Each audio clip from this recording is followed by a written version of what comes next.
Welcome to Goobertown Hobbies. My name is Brent. Today we're going to paint a random mini with a random paint scheme. Now ordinarily I do this by pulling a brown paper bag out of my treasure bin, but today I want to show you the minis and the options beforehand, and this way hopefully we'll build a little bit of anticipation. So I have here 20 minis from 3 different Warhammer Quest products. 10 of the minis are from Warhammer Quest Cursed City, 5 are from Silver Tower, and 5 are from Blackstone Fortress, the Servants of the Abyss expansion. From the Cursed City heroes, we have Brutog Corpse Eater, Glorio Ven Alton III, Dagnai Holdenstock, Cleona Zeitengale, and Octran Glimscry. From Cursed City villains, we have Watch Captain Halgrim, Avirkos Bloodborne, Torgilius the Chamberlain, Radukar the Wolf, and a Kasargi Night Guard. From Silver Tower, we have an Excelsior War Priest, a Skaven Deathrunner, Mistweaver Sa, a Night Quaestor, and a Fireslayer Doomseeker. From Blackstone Fortress Servants of the Abyss, we have a Chaos Beastman, a Traitor Guardsman, a Rogue Psyker, a Negavolt Cultist, and a Chaos Space Marine.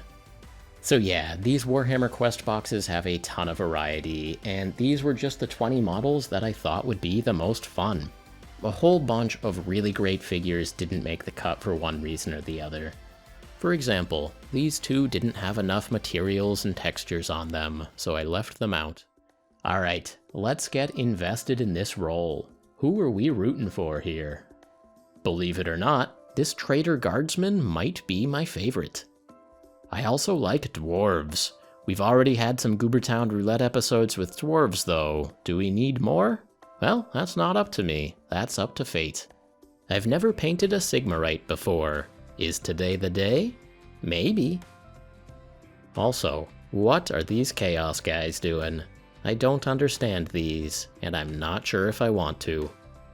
Okay, hopefully you have something to root for now. It's almost time to roll the dice. I have a D20 here to pick the model. I also have a D6 to pick the main color. Tricky colors is the theme of this season of Goobertown Roulette. Black, white, yellow, neon or fluorescent, copper or brass, silver or gold. Let's get to it. Okay, it is time to roll the dice. So I've got my 20 minis here, numbered 1 through 20. Let's do it. Alright, rolled a 13, so 11, 12, 13. That's a Night Quaestor. And a 6 is silver or gold. Okay. So here's our Night Quaestor. Now, I double-checked that pronunciation. Quester seems to be the consensus. Quester. But then again, you can never tell with fantasy words or with British words. I said I've never painted a Sigmarite before. That's not entirely true. I've never finished painting a Sigmarite. Steelheart and his champions are the farthest I've made it. I've also got some basic liberators around here that I've been meaning to practice on. And of course, I have a couple of the lovely Sequitur models, so I've got practice models if I need them. As for silver and gold, I own some pretty good true metallic paints. But Goobertown Roulette is meant to be a challenge and a chance to grow. I think the time has finally come to try to learn non-metallic metal. Let's get organized and see if we can make this happen. A gold Sigmarite is just about the most vanilla thing that I could have got from this season of Goobertown Roulette, but it's also fate giving me a nice kick in the pants to learn something new.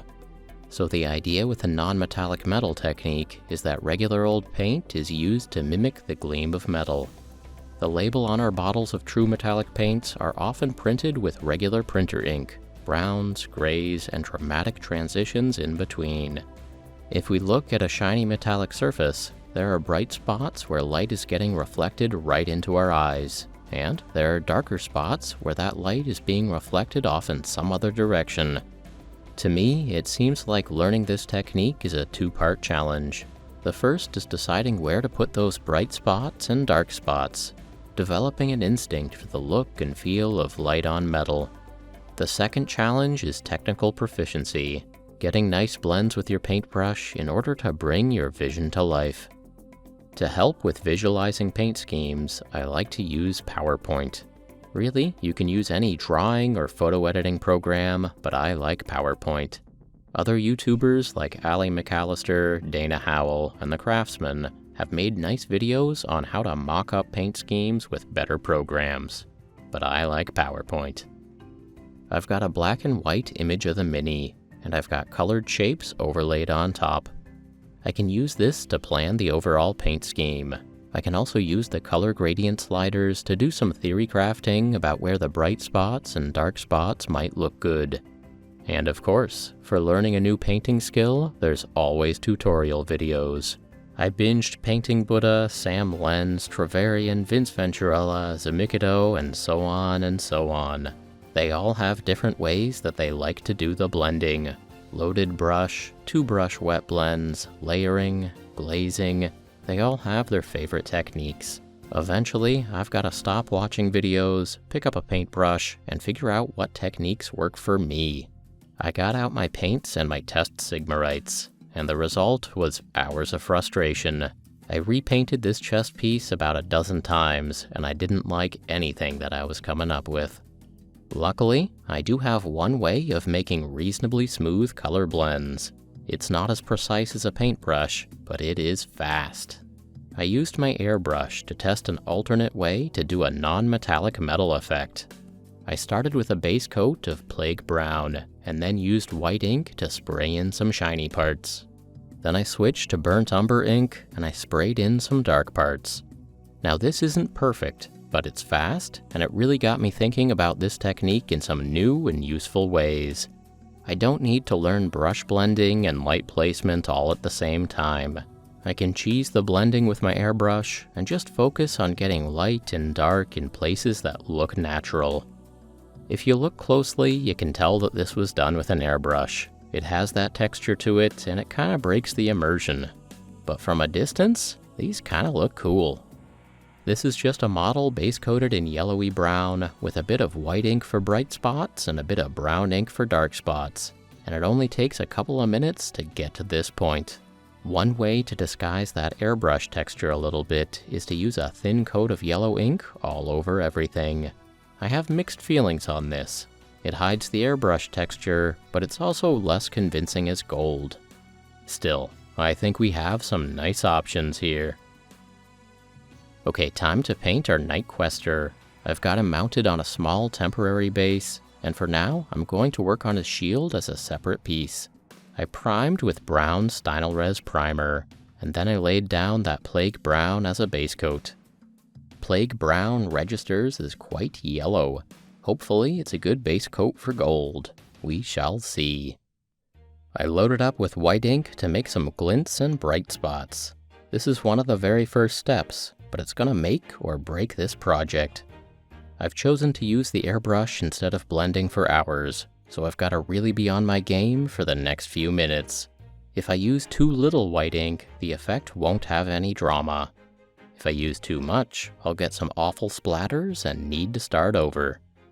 I'm trying to choose spots that make sense for reflecting sunlight, but since I don't have a great feel for this yet, I'm just painting bravely and seeing what happens.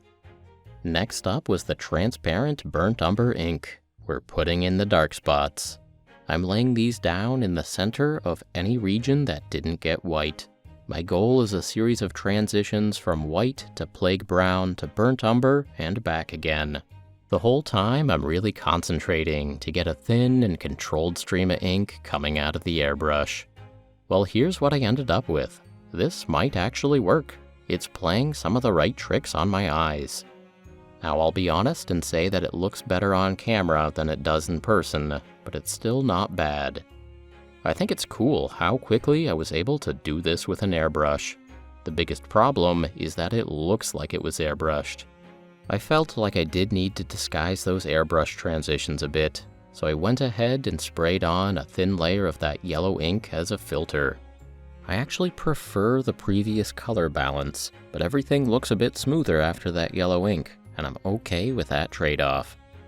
I want his cloak to be green with an airbrush color blend, so that was next.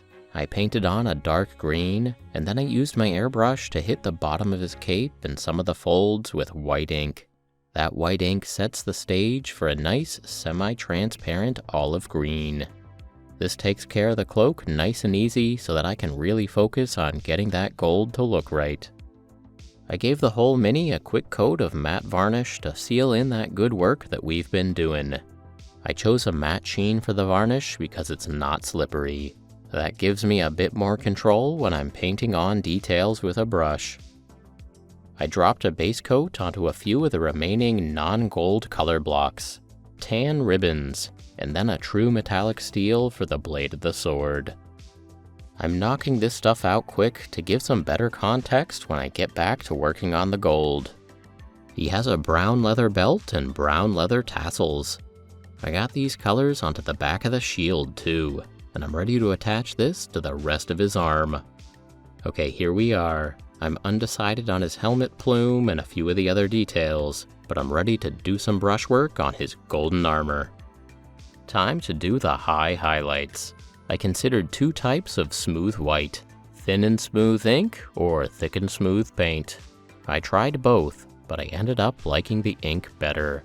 What I'm doing in this phase is placing sharp white highlights on the most obvious edges and corners. I'm not highlighting the full length of each edge, I'm just putting in bright glints here and there. This may end up being too bold, but I think I need to follow through and put glints everywhere to find out whether this will work or not. I pushed forward, and here we are with tons of glints on edges and corners. Well, this is definitely a style, and it kinda works. The next step is to move beyond edges and corners and put a few bold white highlights in the middle of some armor plates. I'm trying to do these as thin lines. Depending on how this turns out, this could imply a kind of brushed texture on the metal. Well, here's what that looks like. Some of those glits are pretty jarring, but there's a chance that this could work. Let's work on some of the other bits.